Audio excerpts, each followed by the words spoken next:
As you can see, I've run campaigns that have gotten a significant amount of sales in the past, 70 sales, 26 sales, 20 sales, with varying degrees of profitability.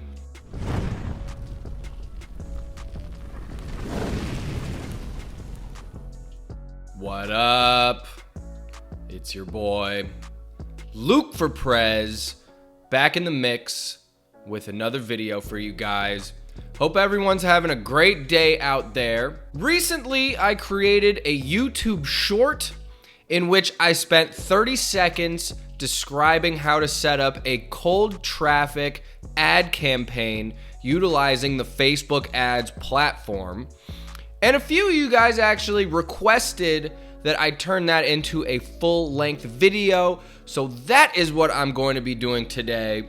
We are going to be covering how to create cold traffic Facebook ads for your beat selling business.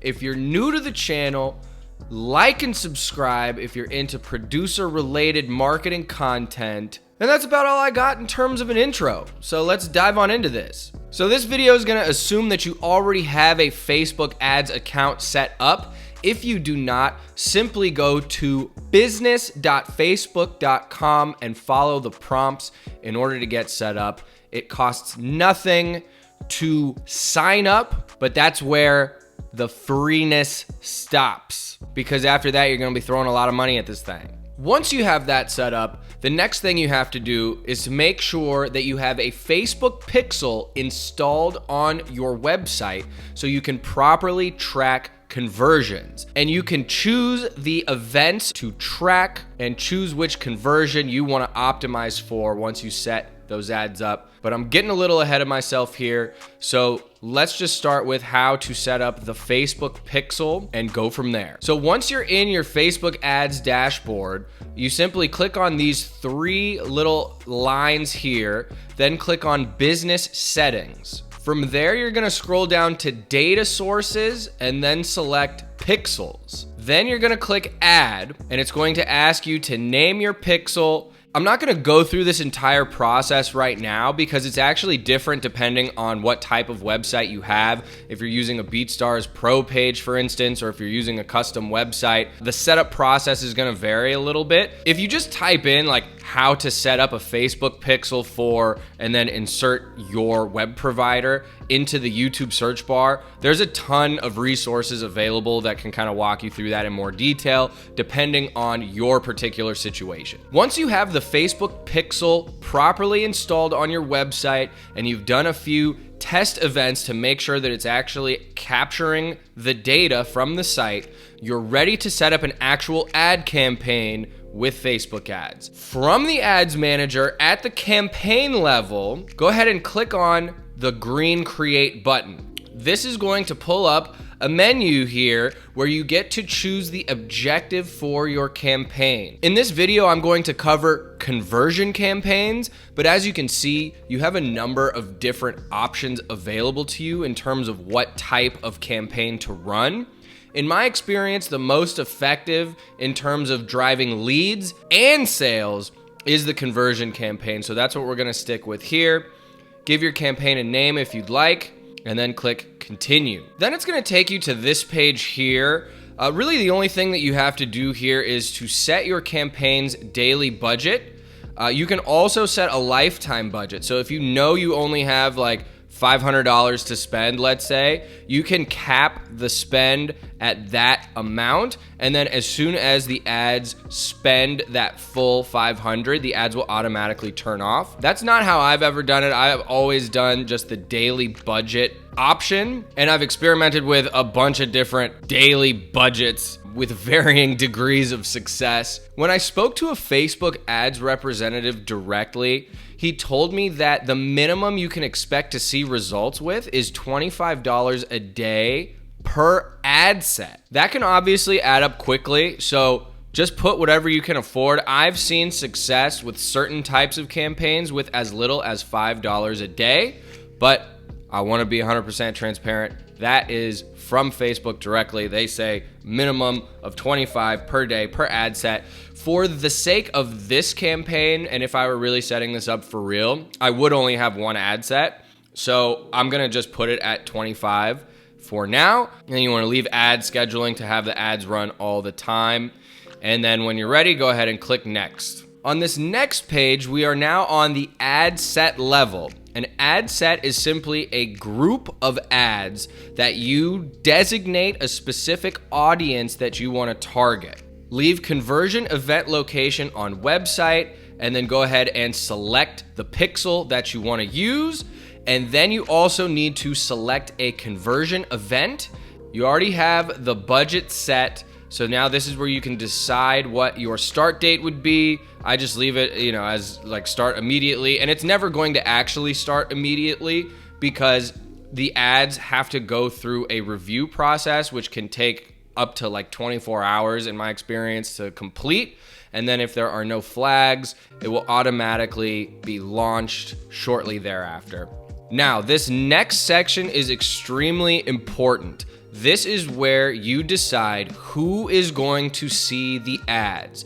This works very differently from Google search ads, which you've probably heard me talk about previously. With Google search ads, in order for your ads to be triggered, someone has to type in a very specific keyword or keyword phrase into the Google search bar. And if their search query matches one of the keywords that you've input into the system, your website will show up as one of the first results. This is working totally differently. We are not going after people who are searching for specific items here. We are going after people who happen to be browsing Facebook and Instagram, not necessarily at that moment looking to purchase rap beats. As such, instead of selecting keywords to target, you are going to have to get creative and basically guess what type of person is going to be interested in what I'm selling. Do those people live in the United States or do they live all over the world? Do they live in specific countries? Do you only make drill beats? If that's the case, you should probably include the UK in there, right? It's really gonna depend on what your niche is. But you can add regions, cities, countries, whatever the case may be. I typically just start with the US as a whole and leave it at that. What age are the people who are interested in your beats? Do you have 65-plus-year-old rappers hitting you up? Probably not.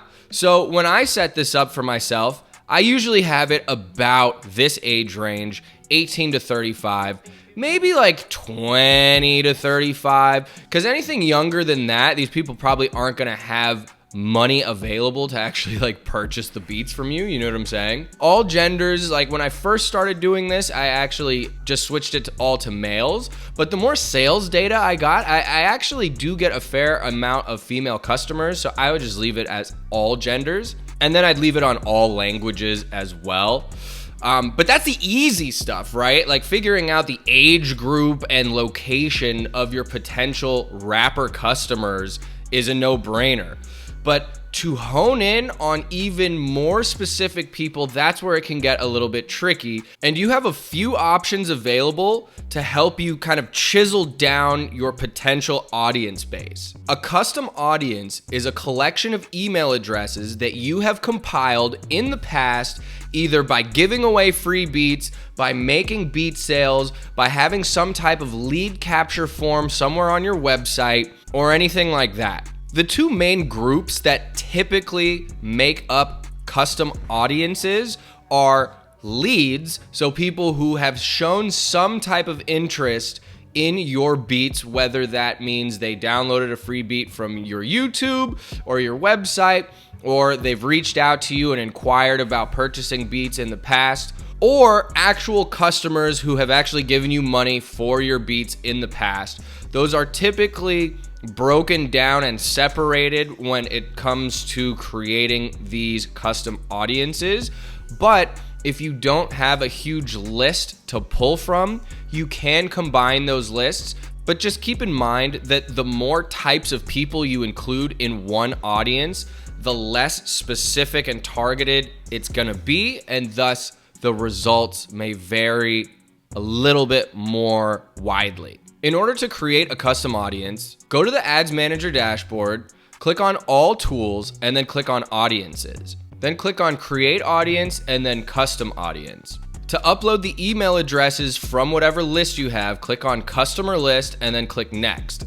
From there, it allows you to import your list directly from MailChimp if you happen to have them as your email marketing provider, or you could download a file template, which is what I recommend, and then simply plug in your leads in the format that they have identified here. And you don't have to have all of this information, right? Like, I highly doubt you have both their email address and their phone number and their mobile advertiser ID. Like, who the hell has that? You know what I'm saying, right? But you probably have their first name, maybe their last name, and their email address. That's really all you need. But obviously, the more info you have, the better. Once you have that info dialed in, you just hit next. You can click no for value if you don't know exactly what a customer is worth for you. And then you simply drag either a CSV or a TXT file into this field, add the name of the audience, and then you'll be able to click next there, and the audience will be uploaded. Once you've uploaded the audience, you can select to target it by simply hovering over this field here and just clicking. And then all of the audiences that you've ever created will appear. And they're broken down into two categories, lookalike audience and custom audience. We're sticking with custom audience for now. And as you can see, I have a ton of different audiences that I've messed with. For the sake of this, let's just do checkout and purchasers. So people that either purchased a beat from me or at least had a beat in their cart at some time, right? That's like pretty specific. So with that selected there, that means the only people that are going to be seeing my Facebook ad belong to this list. Now, unless you've been selling beats for a long time and you have a ton of customers and abandoned cart data, chances are relying solely on a custom audience of purchasers or abandoned carts is not going to be a big enough audience for you to actually see success with these ads and scale up. So if that's the case, it doesn't really make sense to only use a custom audience that you've created as the sole audience that you're going to be showing these ads to, because it's just not enough people, right? Now, this is where lookalike audiences come into play. Facebook has the ability to take the list that you have, and based on the data that they know about the people on that list, they can create what's called a lookalike audience made up of significantly more people who are in some ways similar to the list that you provide. Therefore, you can take a list of 1,000 leads and turn it into an audience of 100,000 people, if not more. To do that, once you've created your custom audience, go back to the audience tab, click on create audience again, but this time select lookalike audience. From this screen, you get to determine how closely the people in the lookalike audience will resemble the people in your custom audience list. As you can see here, audience size ranges from 1% to 10% of the combined population of your selected ad set locations. A 1% lookalike audience consists of the people most similar to your lookalike source, aka your custom audience. Increasing the percentage creates a bigger, broader audience. So this is an extremely important point. If you want the people that are most similar to the people that are already on your list, you want to keep this at 1%. A 1% lookalike audience is the most similar that you can possibly get. And typically, that audience size is big enough to run a successful campaign on. So that's what I do. I just leave it at 1%. And of course, you have to add your lookalike audience source, which again is one of those custom audiences that we just created. Where was that one that I used? I guess it doesn't matter. I can use whatever, right? Website purchasers, 180 days, right? And then boom, simply click create audience. Oh, and it's giving me an error message because I already created a lookalike audience with that. But basically, that's all you have to do. Once you click create audience, assuming this is your first time doing it, it's just gonna populate. And that might take a little bit of time, but as soon as you see that it says ready, that means the lookalike audience is ready to be used in an ad campaign. So what I would do in this case, instead of using one of the custom audiences, I would click on this again and now select lookalike audience. and use one of those. Now you can see like all the ones that I do are 1%, as I said, and let's just say website purchasers 180 days, right? Now, again, just to kind of review, what this means is Facebook is going to go out and find people that most closely resemble the website purchasers that I've had in the last 180 days. What does it mean to closely resemble one of my purchasers? Well, that's not an easy question to answer. Facebook tracks a ton of different metrics for all of their users. It's kind of sketchy if you stop and think about it, but that's how they're able to give you super highly targeted ads that seem like it's impossible that they could know that you're interested in these things, right? But they just have all of these data points that they pull from, and that's how this kind of works. Now, if you don't have any customer data whatsoever, or any lead data whatsoever, or you have a very small amount of that information, the lookalike audience is probably not going to work the best for you. In order for lookalike audiences to work optimally, the original custom audience that it's based off of needs to have at least 1,000 email addresses in it. Now, that's not a hard cap. I've done it with way less than that and have gotten sales, but not in a consistent and scalable way. So that's something to keep in mind. So if you fall into that category, then you have to scroll down to detailed targeting and get a little bit creative with your strategy. Facebook provides a database of demographics, interests, and behaviors of their users that you can hone in on to find the people that are most likely to be interested in purchasing rap beats from you. Just click on this search feature here and start typing things in that make sense to your niche. Let's see what happens if I type in rap. Okay, cool. Rapping as an interest. Let's use that. Do we want to add additional interests? Let's go back to rapping, or just rap, and see what comes up more broadly again, because there was other stuff. Country rap, freestyle rap, gangsta rap. And then they actually have rappers as well. Do you make like old school boom bap type beats that Logic might like? Do you make, modern trap beats that Future might like, right? So like for me, I'm for sure putting Future in this one because that's like exactly what I make. If you run out of things to add there, simply click on suggestions, and that's going to give you an even longer list of interests and hobbies and things of that nature that you can add, right? Trap music, boom, right?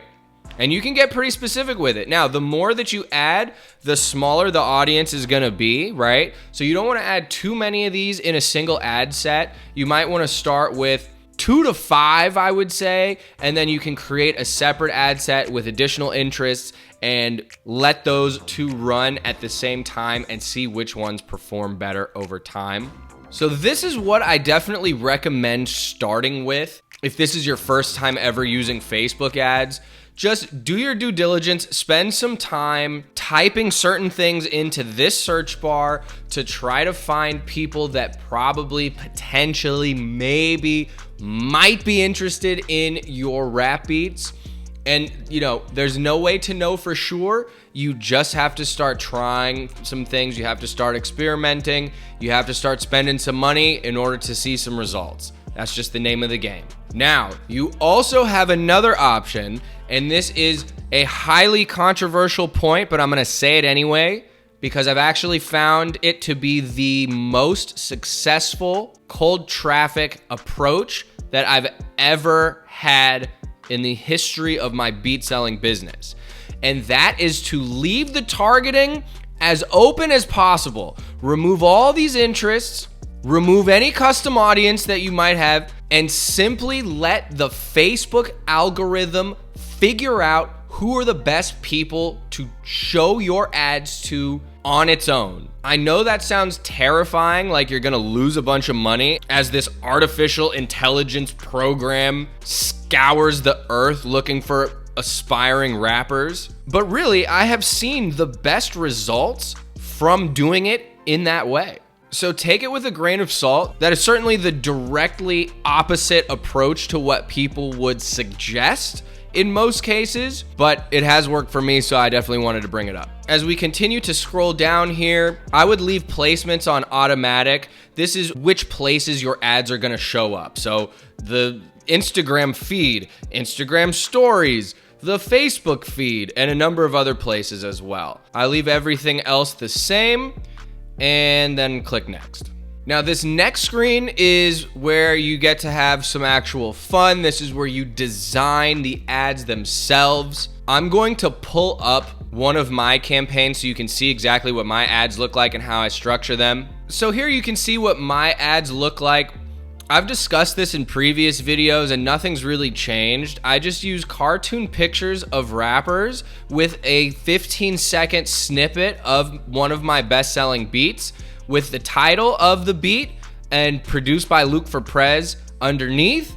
They look like this, and that's how they appear in the Facebook feed. I select carousel so you can have multiple beats in a single ad that people can scroll through.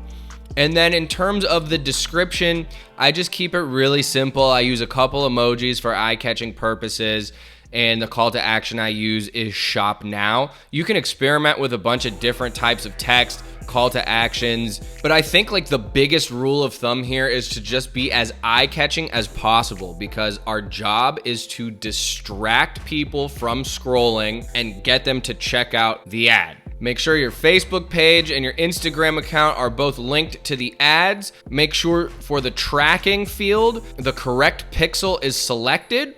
And then after that, click publish and you will be on your way. As you can see, I've run campaigns that have gotten a significant amount of sales in the past, 70 sales, 26 sales, 20 sales, with varying degrees of profitability. Again, in my experience, the most profitable Facebook ads that I've ever run are retargeting ads. I made a whole video explaining how to set those up, which I will link to in the little box thing. But I do believe that with the right amount of experimentation, it is possible to achieve success with cold traffic on Facebook if you're willing to put in the groundwork, experiment with different types of ads, and invest in your business over time. That's all I got. Once again, I'm Luke for Prez. I hope this video has been helpful. Like and subscribe. I will see you guys soon. Peace!